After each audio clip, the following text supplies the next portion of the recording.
Ce lundi 26 juin, Sylvie Tellier était aux anges. À 45 ans, l'ancienne Miss France a reçu l'Ordre national du mérite des mains de Marlène Schiappa, rapportent nos confrères du Parisien.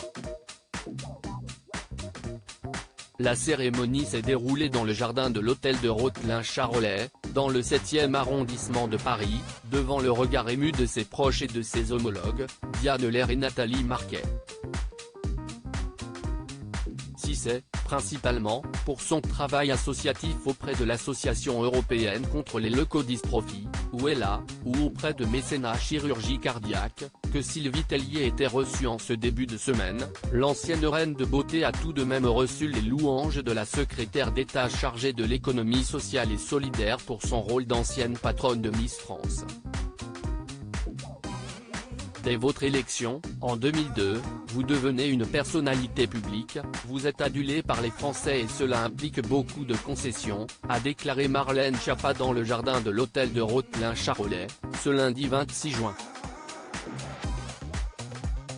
On ne peut pas aller chercher des croissants avec la tête des mauvais jours, il faut se plier de bonne grâce à la demande de photos, d'autographes, ce que vous faites à chaque fois. Un titre qui vous engage 24 heures sur 24, et 7 jours sur 7.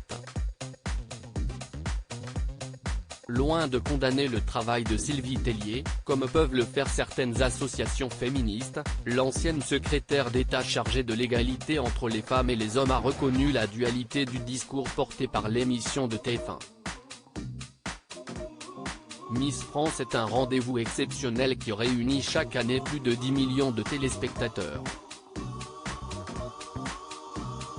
Pour les jeunes femmes qui y participent, c'est très souvent un tremplin extraordinaire. L'occasion de faire passer des messages forts. Votre exemple en est l'illustration parfaite. Exit l'image de la Miss Reine de beauté car parce qu'elle est une jeune femme serait considérée avec condescendance et un a priori. Une femme peut prendre du plaisir à se montrer au monde dans toute sa liberté. Supérieur à Marlène Schiappa, Nicolas Sarkozy. Ces politiques qui ont renoué avec leur ex. Marlène Schiappa, la ministre de tous les féminismes depuis son arrivée au gouvernement d'Elisabeth Borne, Marlène Schiappa n'a eu de cesse de faire parler d'elle. En avril dernier, la secrétaire d'État chargée de l'économie sociale et solidaire créait la polémique en annonçant qu'elle avait posé pour le magazine de charme Playboy. Si cette annonce avait créé l'horreur au sein du gouvernement, elle avait au moins eu le mérite de créer le débat autour du rôle à jouer par les politiques.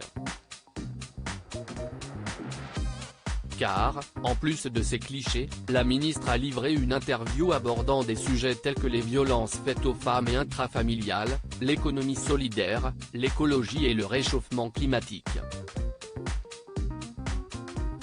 Au niveau national, elle avait fourni de quoi faire parler dans les chaumières. Marlène Schiappa est la seule ministre capable d'aller répondre aux questions d'un magazine comme Playboy, c'est d'ailleurs la première femme politique à en faire la couverture, s'étaient exprimés des défenseurs de la ministre sur Twitter. Cette semaine, Marlène Schiappa a donné une nouvelle dimension à ses combats politiques, en reconnaissant la double identité du travail féministe conduit par Sylvie Tellier. Article écrit en collaboration avec 6 médias Crédit Photo, Blondette et Lyotta Baca.